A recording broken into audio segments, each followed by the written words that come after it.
Hello there and welcome back to another review. So going back and picking up from sort of where I left off, I thought I'd get through the remaining movies of this Joseph Kyo box set here, released from Eureka Classics. And we're going to be looking at Seven Grandmasters here today. Now, Seven Grandmasters, the movie, I would probably say is a contender for the best film in the box set. I think it's definitely one of the, out of all of them, probably one of the movies that has held up the most here. Seven Grandmasters is often like lauded as a very good kung fu movie, and rightly so, because it is. And as I say, compared to some of the other movies in this box set, they're worlds apart. I mean, if you compare this to sort of Shaolin Kung Fu that I reviewed previously, they're worlds apart in terms of how they work as a kung fu movie as a whole. We have our usual Joseph Kyo regulars here in Lee Yi-min and Jack Long, and the film was made in 1977. Joseph Kyo was a person who operated sort of without a safety net, or sort of like basically, or with a studio behind him as well. And the filmmaker, he was largely known as a filmmaker himself. He was largely known for sort of like giving the audience what they want, rather than giving them something new and groundbreaking. Joseph Kyo was very much sort of, okay, I can play it safe. I know what the audience want. I'll just give them that. That was sort of what, I mean, he was not a hack. The pacing of his movies is usually very good. He was a very skilled filmmaker who had to, full credit to Joseph Kyo, because he didn't have a huge amount of budget. These were sort of Taiwan-based kung fu movies, and he had to sort of, he didn't like he did previously work for Shaw Brothers, but he didn't like the sort of confinement of what studios brought him as a filmmaker. So he sort of went sort of independent. But as I say, he had no big massive studio behind him making these movies, and he had to do the films with very little resources. And as I say, that's a testament to him as a filmmaker as well. What I love about Seven Grandmasters, though, is just how simple the film is. It's a very simple setup, this movie, and I think that aids it as well. And it's just a master gets told that he isn't that good, and he goes on the road to fight people to prove his worth. That's all you need to know. This guy just gets a note saying you haven't proved yourself yet, and he just goes on the roads to fight like seven masters. And that is all the setup is for the movie. But despite that simple setup, the film still works. It still holds your attention. And like I say, Seven Grandmasters I think it's highly regarded as one of Joseph Kyo's best movies, or at least one of his better movies. But as I say, despite all that simple setup, it really does work. To last third of the movie, the story sort of changes and we get plot elements added, which is sometimes usually what Joseph Kyo would do. He'd sometimes just chuck things in that didn't really need to be there, or they would just simply come out of nowhere. But as I say, this film does have little sort of elements of that. Jack Long is always is absolutely fantastic in this movie. I mean, I've mentioned before, but Jack Long is probably one of the most underrated kung fu performers. Talking about old school kung fu performers, Jack Long he was talented, really talented martial artist. He could do everything, kicks, flips, you name it. And in this film, he does really well. He was also in my World of Drunken Master review, and he often worked with Joseph Kyo. I say 1977 was the year when the kung fu world was changing. Sammo Hung had just made Iron Fisted Monk that very same year, and there was sort of this like new generation coming through. Jackie Chan, obviously a year later, would do Snake and Eagle's Shadow and Drunken Master. And what sets this film above all else, though, is the choreography. In this movie, it's absolutely fantastic. And there is a reason why the choreography in this movie is fantastic, because you've got Corey Yuen involved here, working on the fight choreography of, I believe, Yuen, I think, helped him as well. Kyo, for this movie, had reached out to some of the Hong Kong talent and players to sort of help him with the fights. And you can definitely tell that in this movie. And Corey Yuen, the fights in this movie, they're nothing short of spectacular. The timing, the rolls, the flips, you name it, the fights are really, really well done. Corey Yuen even has a cameo in this movie as a weapons fighter, but we'll get into it now. Seven Grandmasters. I'll try and get across to you why it is probably one of the better ones in the box set. So it starts with Jack Long's character Sang getting a note thrown into his school via a dart, and we have no idea who threw it, where it come from, but basically, as I mentioned, it just says he's not good enough. He hasn't proved himself. This note comes into his school. He's sort of a respected sort of master about town. He sort of, has the community sort of respects him, but he, he's highly praised, but he can't let this note pass, and he sets off to defeat the seven champions to sort of prove his worth. So we then cut to this school who are mourning the loss of someone, blaming it on the Pai White Eyebrow Fist, and suspect that Jack Long's character is the killer. So whilst fighting the second guy, so he's going through like sort of the second 7 champions, Lee Ye-min watches the fight, and we have this guy with like a wicker basket on his head. No idea who he is or where he comes from, watching the fight with Lee Ye-min. So Kyo is injecting that air of mystery here with the unknown character, and this guy, I think he's sort of dying as well.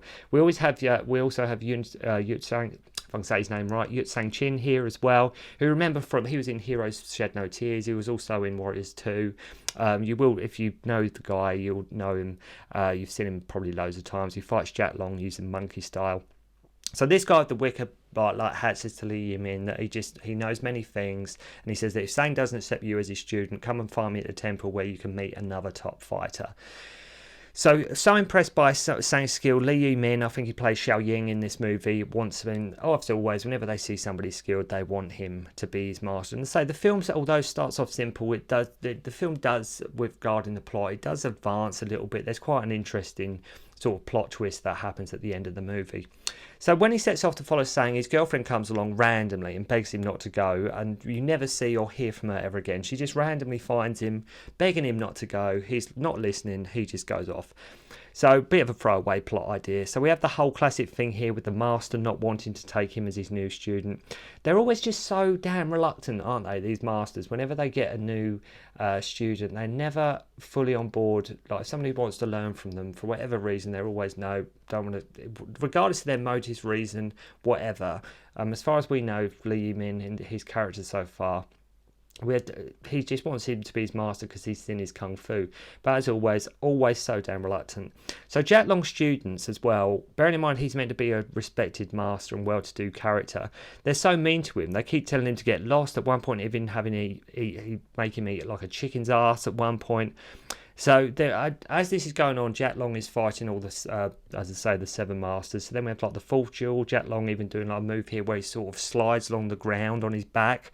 Sort of has to be seen to be believed. So they get to this inn and Jack becomes exhausted and gets a cold. And I love how Lee Ye-min at one stage brings him a doctor via piggyback, as the doctor is like, he's still asleep. And Lee Ye-min is really going out of his way for saying Jack Long's character. He's really doing everything he can to make, help this guy. Worth noting, if you have seen Snake and Eagle's Shadow, which I'm sure many of you have, then you'll recognise a lot of the music cues in this movie. If you have seen Snake and Eagle's Shadow and you know that movie really well, you'll recognise quite a number of the music cues that are used throughout this movie. So Mark Long, the eldest student, not only takes the medicine Xiao Ying has made, but makes him fight to get it back too. As I say, this Mark Long's character he's such an ass to like Lee Ye-min's character. I mean, Mark Long's character in this, you just want him to get his ass kicked. Or he's such a goody as well. He wants to get credit for bringing his master medicine, even though Lee Ye-min made it and found the doctor.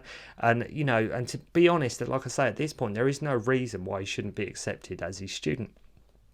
So talking of Jack Long, if you look at his performance here, then compare it to sort of a film I reviewed previously ages ago, World of Drunken Master, they're polar opposites, but it proved, like I say, talking about Jack Long as a performer, like here he can play that sort of respected older master Sifu role. In World of Drunken Master, much more playful, much more comedic, and Jack Long could really bounce off the two them type of performances really well.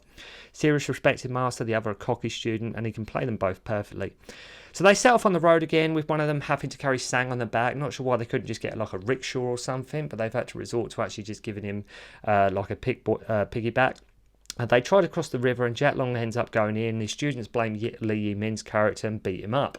As I say, they're really nasty to Lee Ye-min's character. Like, what? It's okay. Sang is ill. Why couldn't they just rest until he was better? Like, why Sang got ill? That he's got to defeat these 7 champions, okay, but what was the urgency? Why couldn't he just stay at the inn until he'd like fully recuperated? And it's like, he's obviously in no fit state to fight. It's not like they're on a time limit here and defeating the champions or anything, so I don't know why they couldn't just rest until Jack Long's character was better. As I say, they're meant to be the master's meant to be respected. You'd think his students would be like courteous and kind and things like that, but they're not. They treat Lee Ye-min's character like crap. So it comes to light that he won't take him as his student as he doesn't know enough about him, basically. That's the reason why he wouldn't take him on board. But, well, you would know more about him if you stop your students, like, beating him up and having a go at him every 5 minutes. Maybe you could have learned a bit more about his character. We then have a flashback of this dying master who's been poisoned and gives Sang this pie-made technique book. Whilst training, the last 3 strikes of the book were stolen, apparently by one of his master's students, Gu Yifeng. So back in the present, Jack Long and his team get ambushed at the inn by the waiters and some masked bandits, and after a scuffle, one of them confesses it was Sung Hong who sent him. Jack Long starts to weaken to the idea of taking Li Yimin as his student, and after he took a beating from the bandits for him, as I say, Li Yimin's really going out of his way. As I say, he's got a doctor, he's trying to help defend him from bandits, made his medicine, everything like that. He's carried Jack Long's character, you name it. So he starts to weaken to the idea of taking him as his pupil. And watch out, as I mentioned, Yuen is the 5th challenger. He's like a swordsman using his spear too, and he's probably contender for the best fight of the movie. Yuen, as I say, fantastic, and it's wonderful to have him on board. But it's on another level, this fight. It's sort of from the whole film really is from what we have seen in many of Kyo's movies. It flows, it's tight, and it's really fun allowing Yuen here to really show off. As I say, because of him working on the fight scenes, this is what makes 7 Grandmasters really pop and stand out more. The fact you do have Yuen behind the camera directing these fight scenes, it really does work.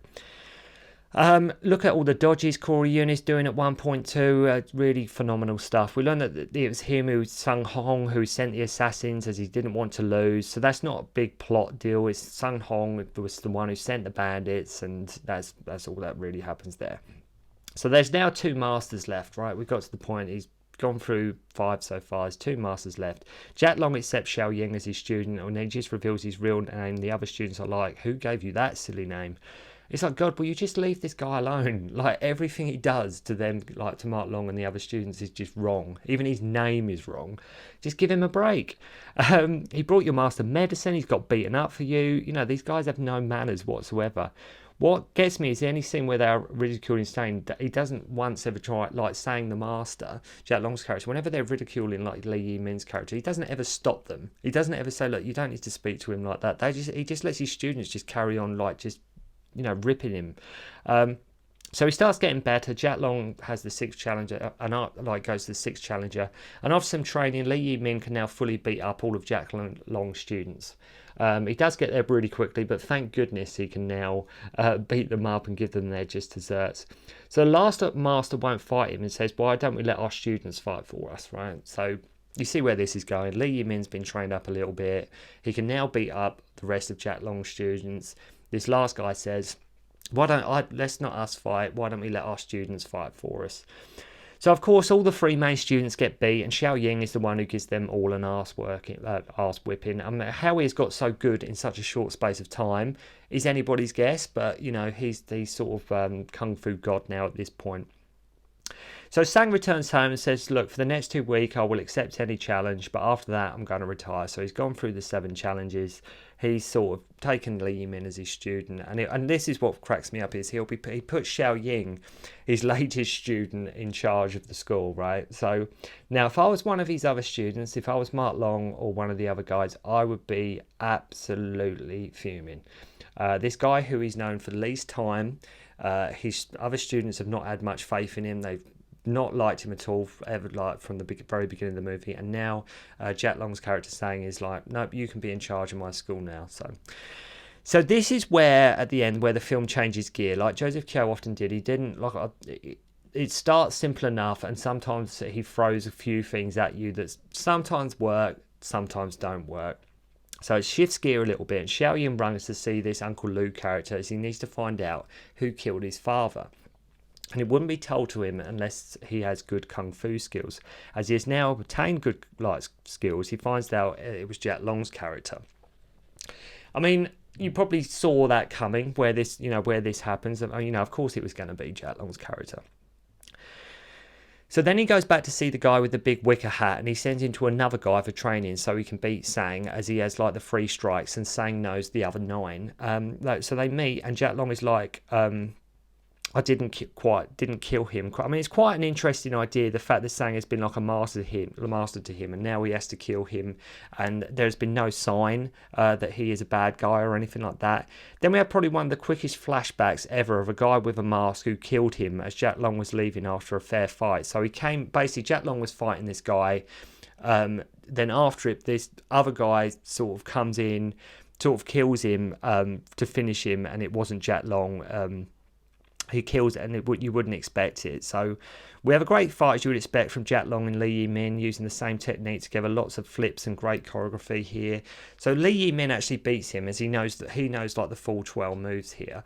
And the guy who really did, his father, sort of shows up. I mean, God, this isn't a kung fu ending, like a kung fu movie ending. I don't know what it is, because there's just, like, the way I'm describing it, I'm probably tripping over myself.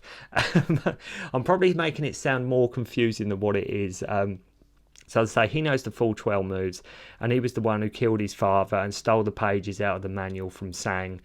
So Jack Long and Lee Yi-min are now back on the same side, though it's the latter who takes part in the final fight, and he gets his ass kicked at first. I mean, it's a really great fight and rounds off the film very nicely, with a good kicking in the bad guy's testicles for good measure. So he beats the guy, the father has been avenged, Xiao Ying now knows all of the 12 moves, Jack Long's manual thief has been taken care of, and the film ends with them sort of helping Sang up with his fellow students. But it's easily probably one of, if not the best movie in the box set, and I highly recommend you check out Seven Grandmasters. Simple but entertaining story. The idea, like I say, that Lee Yi-min is Jack Long's student, then he sort of turns on him, and then he finds out the real truth about it's the whole who killed my father plot idea, and there's about this book and this technique and things like that. But the film really does work, and I think especially with Yuen behind the scenes there, like sort of helping with the fight scenes and the choreography and the movement and things like that, the film really does work. But so just a simple but entertaining story. Enjoy the film for the choreography and the nice little twist at the end, and it's just a nice, well-to-do, like, sort of kung fu movie. And I think it's definitely, if you watch any from this box set or any Joseph Kyo movie, I think you should definitely check out Seven Grandmasters. So thank you very much indeed for watching. I hope you enjoyed the review, and I'll see you soon. Don't concentrate on the finger, or you will miss all that heavenly glory.